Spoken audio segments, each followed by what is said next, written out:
வணக்கம் நேயர்களே, தஞ்சா சமையல் சந்தோஷினி. வாங்க பொட்டுக்கல்லையில் ஒரு லட்டு செய்யலாம். பொட்டுக்கல்லை, பாதாம், முந்திரி, ஏலக்காய் வச்சுருக்கேன். இதை நல்லா வறுத்துட்டு அரைச்சிட்டு வந்துட்டு பாகு காய்ச்சி உருண்டை செய்யலாம். வாங்க. இப்போ ஒரு முடி தேங்காய் வறுத்து வச்சுருக்கேங்க. இதை அரைச்சிட்டு இதில் போட்டு ஒரு சுற்றிக்கலாம்.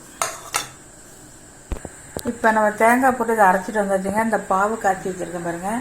இப்போ நம்ம இதில் கொட்டி கிண்டிடலாம். கொஞ்சம் கொஞ்சமாக கட்டி கிண்டிடலாங்க.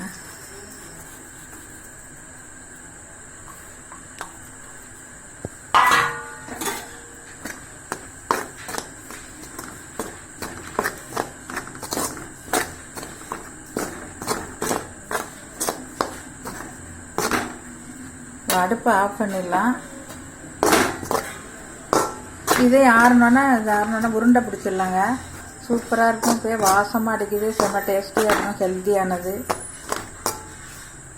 உருண்டை பிடிச்சிட்டு வந்துடலாம். இப்போ இந்த லட்டு நம்ம உருட்டி வச்சுங்க. சூப்பராக இருக்குது பாருங்கள். ஹெல்த்தியானது கூட, குழந்தைங்களுக்கெல்லாம் கொடுக்கலாம். இந்த வீடியோ பிடிச்சிருந்தா லைக் பண்ணுங்கள், ஷேர் பண்ணுங்கள், சப்ஸ்கிரைப் பண்ணுங்கள். வாழ்க வளமுடன்.